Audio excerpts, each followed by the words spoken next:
Let's watch this shit, bro. Hey, shout out my boy Candyman, bro. Yo, the actor that played Candyman. Hey, the actor that played Candyman, bro. That's one of my top 5 actors in the game right now, bro. Probably one of the best actors out right now, bro. He was going crazy. Where we tally up the victims in all our favorite horror movies. I'm James A. Janice, and today we're looking at Candyman, the requel released in 2021. Yes, sir. The original Candyman came out in 1992 and is probably the best early 90s horror behind movie. you, I hold it in my top 10, maybe even 5, due to its romantic story, layered themes, wonderful cinematography, beautiful score, and of course, the unforgettable performance by Tony Todd as Candyman. Candyman 2 was mostly forgettable, and the third one was a frickin' disgrace, so I'm glad this latest installment chose to ignore them and be a direct sequel to the original, as is the trend these days. This Candyman was co-written and directed by Nia DaCosta, the second feature film after 2018's Little Woods. Her next movie is The Marvels, which will make her the youngest director to help. She directed both of these movies? Damn. Hey, that's what's up. A film in the MCU.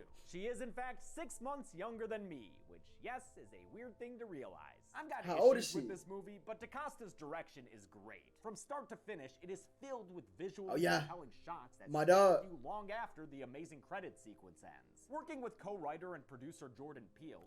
My dog.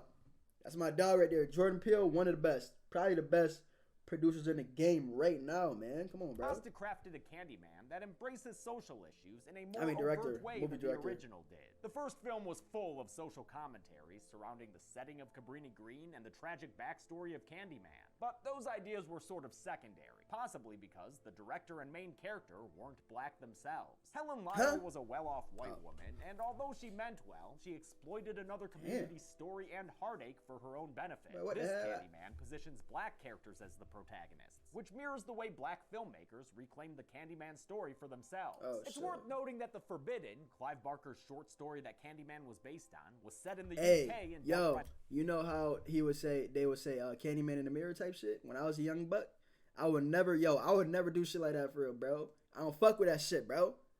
I never said Candyman in the mirror, and I never said Bloody Mary in the mirror. Them two of them things right there, bro. Leave me with that shit, bro. You know what I'm saying? You say that shit, some shit pop out, bro. Over with, bro. I don't fuck with that shit. I can't do that shit, bro. Ever since I was a kid, bro. I don't play around with that shit, bro. Especially it be dark as fuck for real. You say that shit, you know what I'm saying? What you do? Turn the light on after that for real? Get your ass spooked on for real. That's some shit I don't fuck with for real, bro. So leave that shit over there, bro. Primarily with classics. I never do that shit. It was English director Bernard Rose who adapted the story to a Chicago tale dealing with race. While I think Rose did an excellent job, his movie told Candyman's story from detached academic white voices. DaCosta's film uses the legend to explore challenges faced by Black Americans in the past and today. In this movie, Candyman isn't a single individual. It's a moniker used by and applied to many, an idea that was already present in the first film. I hear you looking for Candyman. Oh shit.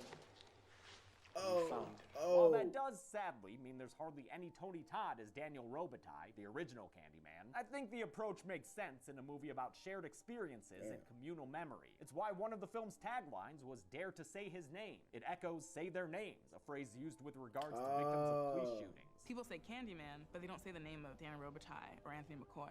Say the name of the person. Say Breonna Taylor. Say Jacob Blake. I know that some people bristle at films with social messages, even though movies have always been political, but I encourage everyone to engage with and explore this movie's themes. In spite of its faults, it brings up a lot of interesting ideas that are worth further discussion. That's why I've included a link to the movie's official reading companion in the video description. Check it out. It's very informative. The great thing about horror is that it can be Sorry about that. We ain't reading shit though, cuz. And bloody. Let's embrace both those ideas. We ain't reading shit though, little cuz.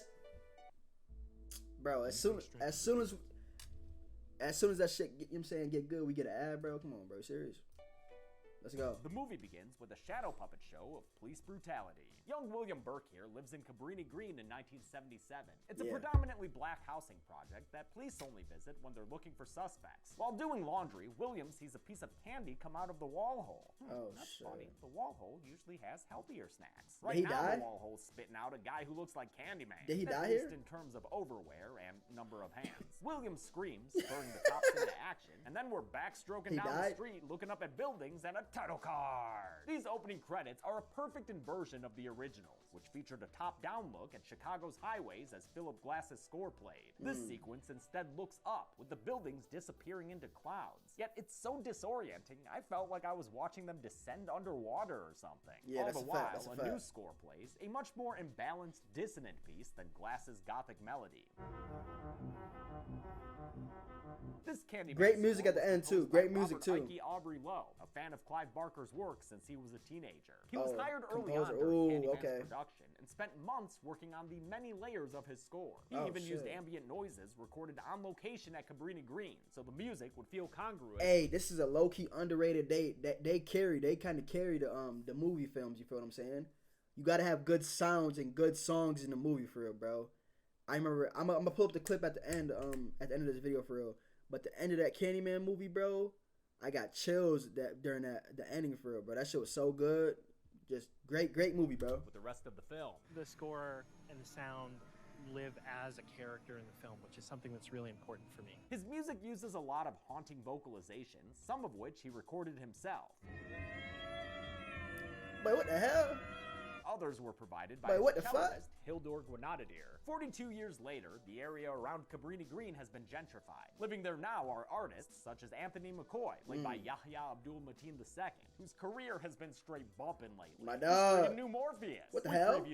He was in Matrix? The Matrix? Wait, what the hell? This nigga was in the Matrix, bro? He was Theo? That black nigga was Theo, bro? The hell? Nah, Theo was the nigga that had to take the pill. Shit, I ain't watched The Matrix, my nigga. Saw him in Us, where he played Addie's dad in flashback. My dog. He was also a delightful interview when he spoke to me about this film. Anthony's partner is Brianna, played by Tiana Paris. Her career is also on fire lately. I've enjoyed her ever since she was on Mad Men as Dawn, Don's receptionist. Well, first of all, yes, there is a Theo, nigga. Man, same difference. Theo, Neo, Usher, nigga. Same difference, man. What the fuck, bro? Theo, Neo. But he was Morpheus for real? Nah, he was Theo. Anthony's a painter. Brianna's an art exhibit curator. Oh God, that nigga was Theo. Integration. A visit from Brianna's brother and his partner. Theo, Neo, Usher. That yells out one of the movie's themes. Will, same difference. White people built the ghetto and then erased it when they realized they built the ghetto. When that conversation gets awkward, Troy decides to tell a scary story. This is a story about a woman named Helen Lyle. Oh, hey, I love this one. The story of the first film is recited through beautiful shadow puppetry. As we learn from Troy's retelling, the legacy of Helen Lyle has been besmirched. She is known as a killer of dogs and napper of babies, even though in actuality, Candyman did all of that and framed her to look guilty. As the story incorrectly stands, the stolen baby was rescued from Helen by the Cabrini Green residents. Helen then threw herself into the bonfire and died. When Troy's not busy spreading Helen Lyle misinformation, he's admonishing Anthony for the way his career has recently stalled out. Anthony, get painting. My sister's not trying to support you the rest of her life. Damn. Those weights, pick up them brushes. Well, that's fucked first up. off, That's fucked no up. to the weights thing. If I looked like that, I'd never not have a weight in my hand. And second, how are you supposed to churn out good work when you've got to deal with assholes like Clive the art dealer? I want the Anthony McCoy of the future.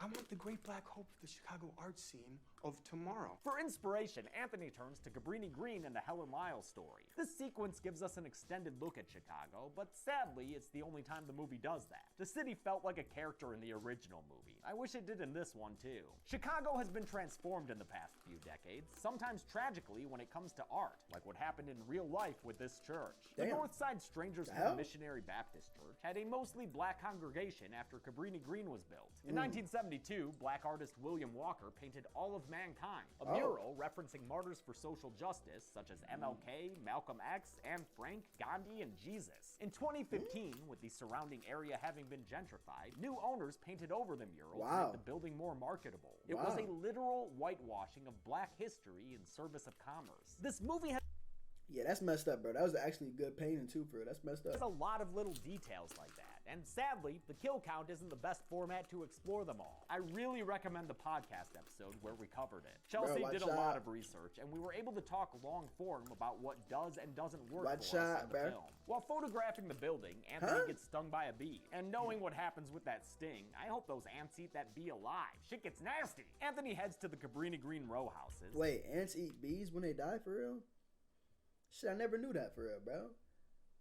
I never knew ants ate bees for real. Sitting in the shadow of Chicago's skyline. Though the units are almost entirely abandoned, Anthony does run into someone who lives nearby. William Burke, who we saw as a boy in the opening scene. It's him. Just like back then, Burke's still doing laundry. In fact, he owns a laundromat where Anthony asks him about Helen Lyle. Helen Lyle was out here looking for Candyman. Huh?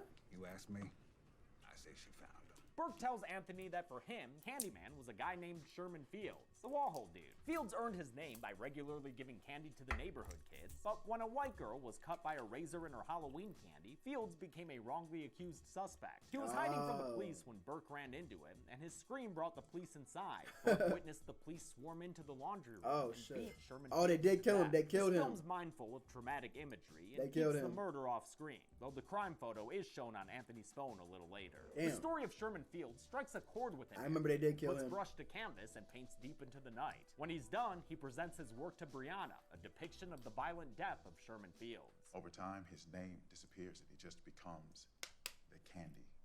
Brianna's response sounds like something often said about this movie itself. It's a pretty literal approach. Not much room for viewer interpretation. Anthony responds that it also matters. See, they be hating on your work, man. If you think it looks good, so be it, nigga. If you like your work, then it's good, man. How it makes her feel, and when that's all that matters. If you like it, he knows his work has succeeded. He tells Brianna that Candyman is summoned by saying his name 5 times in a mirror. Like many black people I've seen discuss Candyman, from the movie's filmmakers to scholars like Tanana Reeve do, Brianna doesn't want to mess with that shit one bit. Exactly, me neither. Anthony says the name 5 times in their window reflection. That dude doesn't even know the box of beeswax he just opened up. It's the night of the art exhibit, and the place is packed, though no one seems interested in Anthony's installation entitled Say My Name. Maybe make it look less like a bathroom medicine cabinet guy. One art critic engages with it, a woman named Finley Stevens, but she isn't too impressed by what she sees. That shit is nice though. All right. Speaks in didactic knee-jerk cliches about the ambient violence of the gentrification cycle. Well, she seems nice. Anthony gets drunk and shit is nice though. Conflict with some character we've never met before. Who? Goofy ass fuck. He is goofy. He looks goofy as hell. Fucking hyenas. I really don't know what happened in this argument, but at least Yahya put in a funny performance here. Yeah, I did, bitch. Hey, you know what they say? A drunk man's thought is a sober man's. Wait, a drunk man's words is a drunk man's words is a sober man's thoughts. Is that right? So annoying. But with 3 clicks, you can install an ad blocker, and you'll never see ads again. I think that's right. And the intern he's sleeping with, Jerica, are cleaning up the gallery that night. Gotta say, these characters are a low point of the movie. They about to get packed up. Here then. They about to get packed up. Come on. And why'd they name this skis bag Clive? That has to be a misplaced reference to Barker, they about to a get gentle, packed up. thoughtful man who deserves a better namesake. As part of their foreplay, Jerica buckles them together and says Candyman's name 5 times in the mirror. Should never said that shit. So maybe getting dry humped counteracts the Candyman spell. So much for that. Oh shit, he's right there. He's right there. Damn. Or nigga. maybe Candyman was just taking his sweet time to get to the throat slitting. Looks like Jerica. He's right there. Slade. Candyman appears in the gallery and uses his hook to tear apart projector screens in a really cool visual. Clive tries to unhook himself from Jerica's kink belt to get away. Yeah, I hope Twitch don't care that there's blood in this shit. They can't care, right? This is a movie, right? They can't care about this shit. If a nigga end up getting banned Twitch because of a movie, bro, that's fucked up, bro. What the fuck is a Jurassic Park reference doing here? Way to ruin this scene right when it was getting creepy. God, I friggin' hate Clive. His heel gets hooked and he's dragged away from the door back towards Jerica's body. The sound design swells and Candyman lifts him up by his throat, which is only visible in the mirror that's part of Anthony's art piece. Clive is killed off screen, though we see where his shoe go later after Brianna discovers it. The murders make the news. Where the hell his shoe go? The bodies were found in front of Anthony's work. Now, that shouldn't be the takeaway point, and yet... They saved my life. Yeah, that's fucked up, dude. Excuse Brianna for not finding that amusing. She's still haunted by the time her dad, who was also an artist, leapt to his death from a window right in front of her. Why he do that? This encounter with tragic mental illness is why Brianna's concerned about Anthony's behavior lately. But don't worry, girl. He's just chilling in the bathroom, hanging out with his mirror friend, who admittedly is a little off. Anthony's obsession with Candyman sends him to the library, where he checks out their whole Helen Lyle section. I forget the Dewey Decimal number for that. The material includes Helen's audio recordings, which gives us a vocal cameo from actor Virginia Madsen. I mean, it's clear that no one person makes this up. This grew from the community's collective subconscious. Madsen only appears on screen in photographs, but I'm convinced they intentionally cast Finley Stevens and the librarian with actors who bear a resemblance to her. Despite having scary mirror experiences, Anthony continues his unhealthy fixation. Scary ass looking nigga. His heart out as he chews his own tongue. He meets with the art critic Finley Stevens, who's interested in his work now that it was mentioned. Now the bitch interested, bro. But what happened before? He was calling that shit trash, dog. Mentioned in a murder story. He takes the opportunity. They always come around, y'all. Jab about artists and gentrification. He says the city is to blame for cutting off communities of color. They let the neighborhoods die, then build them back up and try to usher in a different kind of resident. Hey, you artists, you young people, you white, preferably, or only, please come to the hood. It's cheap. And if you stick it out for a couple of years, we'll bring you a Whole Foods. This is what really happened to the area around Cabrini Green, which is why the high-rises featured in the first film were demolished in the late 90s and throughout the 2000s.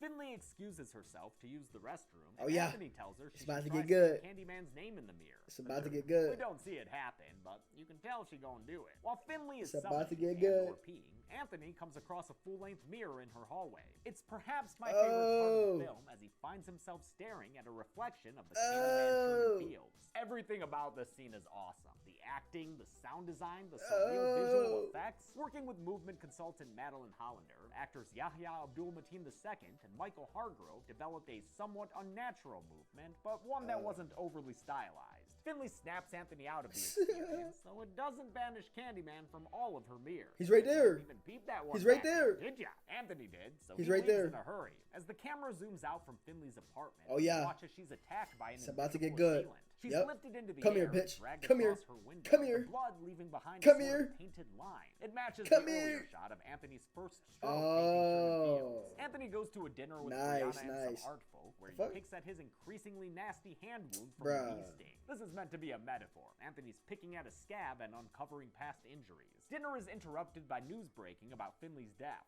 I have to go.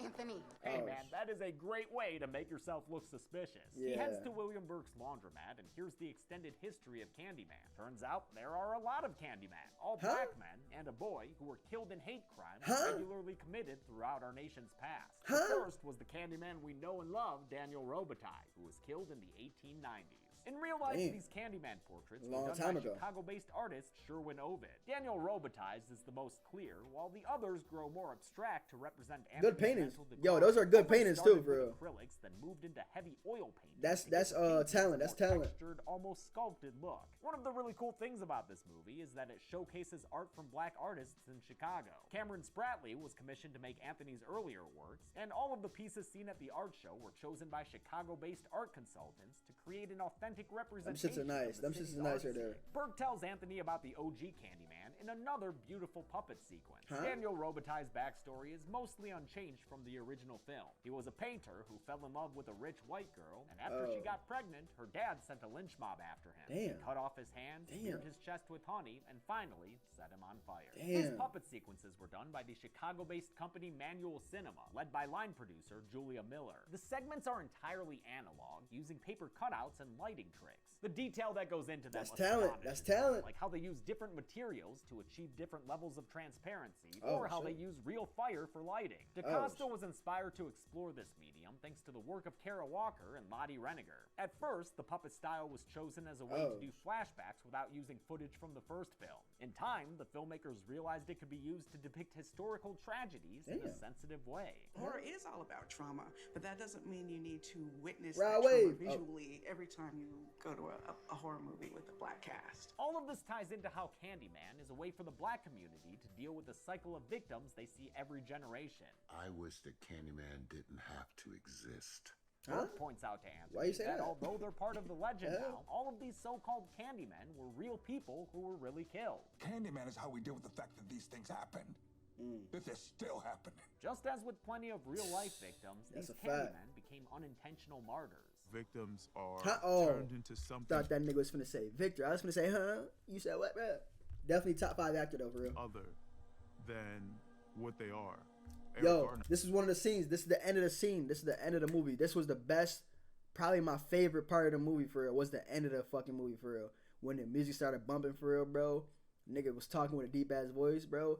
If they don't show it in this video, I'm gonna pull that clip up for real. That shit was so fire, bro. His name became weaponized, became part of a culture, became part of a movement, part of a mobilization. Brianna finds. What the hell, man? Fucking shoulder hurt. Fucking shoulder hurt in this motherfucker. Anthony's series of Candyman paintings. He takes a Frank Cotton approach to his work. Don't look at those. Looking quite unwell, he says that he accidentally brought Candyman into reality. He violently breaks mirrors to stop Brianna from saying Candyman's name. That understandably scares her, and she officially pieces the fuck out. Now it's time for a really random scene. This was a good scene. This was a good scene right here, too. A high school girl who was earlier seen at the art exhibit convinces a flock of her girlfriends to summon Candyman in the bathroom mirror. Well, she convinces most of them. The non-white one wises up and gets out. The others finish saying his name, then to make sure we don't like him, bully a black student. While she stays safe in a stall, the summoners reap what they had sowed. Get right. Get right. Drippy blood fall Get from right. the sink area. The others are heard getting killed off screen or Get right. in a compact mirror, which lends itself to an awesome shot of Candyman floating above the floor. Oh yeah. Anthony's bee sting has now spread across a large portion of his body. It is so. And I also noticed, bro, Candyman don't kill black people, bro. He doesn't. I swear he doesn't, bro. But did he kill a black person in this movie? I don't know. I don't think he does though. He don't kill black folks. It's fucking gross to look at. I hate seeing ratchet skin stuff like this. Shit like a hot dog. It gets so bad that he heads to a hospital. Shit like a burnt hot dog. His record show he was born in Cabrini Green. That comes as news to him, so he visits his mom looking for answers. Shit like a burnt hot dog. McCoy, played by Vanessa E. Williams, reprising her role from the original movie more than 25 years prior. What? She still looks the same. God damn, does she look good? She looks the same, bro. Here. Are you freaking kidding me? Wow, she looks the same, dog. And the legends surrounding her death. Something they used to call Candyman. Oh shit.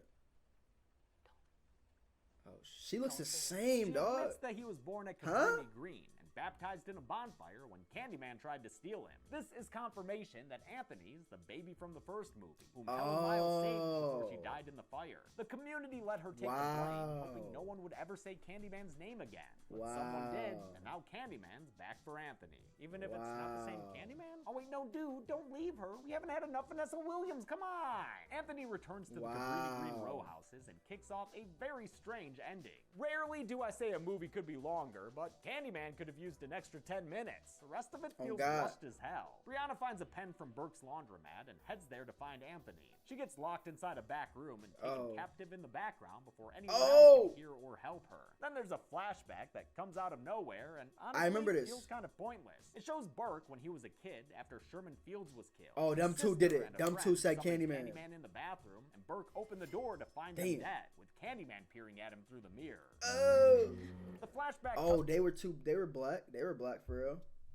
Don't say that shit, bro. It don't matter what color you just don't say that shit, man. Don't say that shit, bro. It's the modern day where it's revealed that William Burke is a bad guy all of a sudden. He's got Brianna tied up in the Northside Strangers Home Church, and Anthony's sitting on a stool staring at a wall. What is he? What the fuck? Spell? Yeah, I guess I'm on some other shit now, huh? Yeah, this movie's on some other shit right now. Burke wants to fight back against the people keeping their community down, so he's making the Candyman legend live on through Anthony, whose skin is a total fucking barf fest. These gross body horror were applied by the special effects team. Shits are good. Them shits are good. Anthony Kozar. As you can imagine, it took a long time to apply to Yahya's body. It was so gross in person, his co-star Tiana Perez couldn't handle it.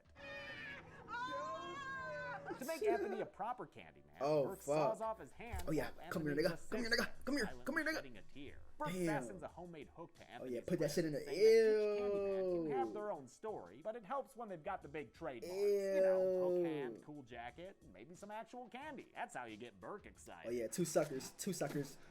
The hook attached to Anthony's hand is different than the one Daniel Robitaille had, since this one was meant to be homemade by Burke. They had several versions on set for different purposes, but they could all be used to flip people off. The green screen. I was just giving you the middle finger, but it's just a hook. Brianna manages to escape her bindings and run, but not through a doorway that leads to the outside. Nope, now she's in a dark tunnel all of a sudden. This movie fell apart fast. She eventually surfaces from a store. What you mean fell apart fast? Nigga's just getting good, nigga. Cellar door and hides in one of the abandoned row house units. Burke follows her inside, but she ain't a weak-willed horror kid. Boom! She stabs Burke in the side of the head and goes to town making Sit down, nigga, sit down. Full 20 times. Sit down. Yeah, but just gotta make sure, dude. Oh, I love shit. how Brianna is unusually Sit savvy down, for man. a horror movie character. Not only did she double tap the laundromat madman, she didn't want to hear about the Candyman story in the first place. You guys want to hear a scary story? No.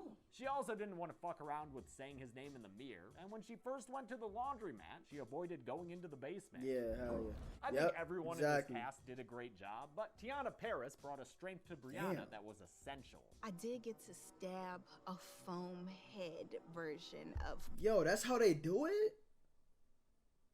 Bro, I never knew that's how they did it, bro. Coleman. Oh, fuck. I think I got a little carried away. Now Anthony's more normal all of a sudden, maybe because... Where the hell his eye go? Who knows? He collapses into Brianna's arms and winds up lying across her lap. He is in this very clearly passive position when the cops come in and immediately shoot him to death. I'm not sure how they If you got sensitivity with your eyes and you can't take flashing lights, just look away, my nigga. manage those shots without hitting Brianna, though. Oh, I'm tripping like shit. Got the shit in the way and shit, bro. How'd I just notice this shit? They got the little shit right there. I don't I'm over think here that's tripping. possible. Brianna's put in the back of a police vehicle where an officer tells her she'd best go along with their story. They're gonna claim Anthony was charging at the shooting officer. If she doesn't comply, they'll get her locked up too. She agrees to lie for them, as long as she can look good doing it. Mind giving her that mirror? Looking into it, Brianna says Candyman's name 4 times. Give me that shit, Cop nigga. unwittingly finishes out the quintet, and that means it's time for exquisite pain. Damn. 3 cops are quickly killed. Oh, yeah, The first nigga. stumbles Give it out up. of a building Yep. already fatally injured. Another is cut Yep. down after Candyman You shooting that, slowly nigga? walks Come here, up nigga. to him, Stop and shooting. The third gets his throat Oh, yeah, slit nigga, you right see in it? front of Brianna, Right in who front, stares nigga. straight ahead. Anthony McCoy is revealed to be the latest face of the legend. The Watchman Yeah. has become the Candyman. His past persona. This, cycles yo, through this was the part right here. This was the part of the movie that was crazy, bro. In the cinema, in the movie theater, bro, that shit was loud as fuck. You know what I'm saying? The beats is bumping and shit, bro. You hear this nigga talking, bro. Shit gave a nigga some chills and shit like that, for real. This was my favorite part of the movie right here, for real. He's looking through the mirror. You can see all the Candymans, for real, bro. That shit was fire. I definitely gotta look that shit up and see what that shit talking about. reflections in the car windows, showing that he's not just a man. Yeah. He That shit was fire. disappears, and the final cop gets out of the car and flees. Trying to get Brianna up out of there. follows and peeks around the corner Trying to find get up the out of cop there. getting gutted against Damn. the wall. She watches as Candyman, Damn. covered in bees, floats towards her above the ground. Oh, yeah. His face transforms into Oh, yeah. robotized for a brief Tony Todd The cameo. OG. Yeah. After the talent OG. title card, we're treated to an amazing credit scene. The OG. If you missed this, go back and watch it. It's more shadow puppets depicting the stories of all the other Candymans throughout history. Damn. I won't include their depicted deaths on the kill count. How many of there was there? Cutouts, but this shit is haunting. How many of the niggas was there? Especially with the music underneath. It's a wonderful merger of Philip Glass's melody with the atmospheric noises of Robert Ike Aubrey Lowe's shit. score. A perfect synthesis to end the film. How many people did Great Candyman movie. paint Great red? movie, bro. Let's find out. Great movie, bro. Oh, God. Get to the numbers. Get to the numbers. Great movie. Get to the numbers. Get to the numbers. Get to the numbers. Great ass movie, you feel what I'm saying? Huh. Fuck is he talking about? Nothing happened. Whoa, it does work. I counted 17 kills in Candyman 2021. 17? There were 8 female victims and 9 male. Damn. A pretty even split for this honey pie. Is that a thing?